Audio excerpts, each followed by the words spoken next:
வணக்கம்.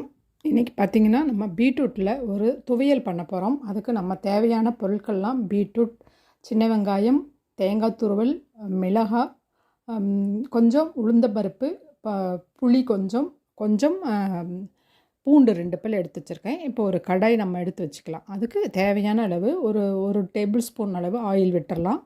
ஆயில் நல்லா சூடான உடனே நம்ம ஒரு பொருட்களாக போட ஆரம்பிச்சிடலாம். இப்போ வெள்ளை உளுந்து போட்டுட்டு அதில் வரமிளகா 1, பச்சை மிளகா 1 போட்டிருக்கேன். நல்ல கோல்டன் கலர் வர அளவுக்கு நம்ம வதக்கிடலாம். அதுக்கப்புறம் கருவேப்பிலை ஒரு 2 கொத்து போட்டிருக்கேன், நல்லா ஃப்ரெஷ்ஷான கருவேப்பிலை. அதுக்கப்புறம் நம்ம கருவேப்பிலைக்கு அப்புறம் சின்ன வெங்காயம், இந்த பூண்டு 2 பல் இதை 2 போட்டுட்டு லைட்டாக ஒரு பாதி அளவு வதங்கினதுக்கப்புறம் பாருங்கள் வதங்கிருச்சு. இப்போ நம்ம ஒரு சின்ன சின்ன பீஸாக க்யூபாக கட் பண்ண பீட்ரூட் நம்ம போட்டிருக்கோம். இந்த பீட்ரூட்டை லைட்டாக சால்ட்டு போட்டுட்டு நல்லா அப்படியே லோ ஃப்ளேமில் வச்சுட்டு நம்ம வதக்கிட்டே இருக்கணும். இந்த பீட்ரூட் பார்த்திங்கன்னா அந்த பீட்ரூட் இனிப்புத்தன்மை கொஞ்சம் கூட இருக்காது.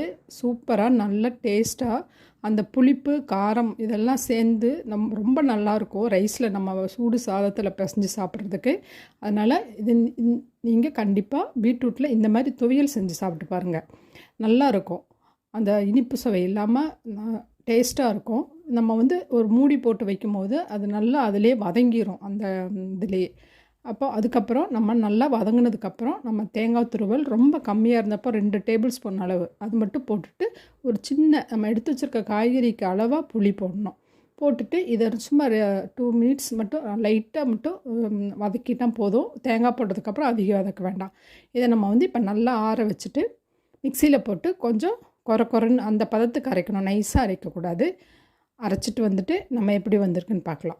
இப்போ இதை போய் நம்ம அரைச்சிட்டு வர போகிறோம். அரைச்சிட்டு வந்த பிறகு பாருங்கள், நமக்கு இந்த மாதிரி ஒரு சூப்பரான பீட்ரூட் துவையல் ரெடியாக இருக்குது.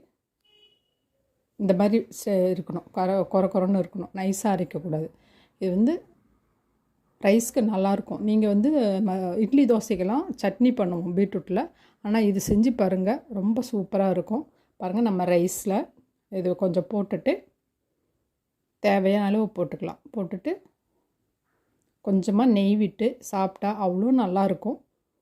பீட்ரூட் நமக்கு உடம்புக்கு ரொம்ப நல்லது. நமக்கு ஹீமோக்ளோபின் தேவைப்படுறது பீட்ரூட் மூலமாக நம்ம சாப்பிடும்போது நமக்கு நல்லா கிடைக்கும்.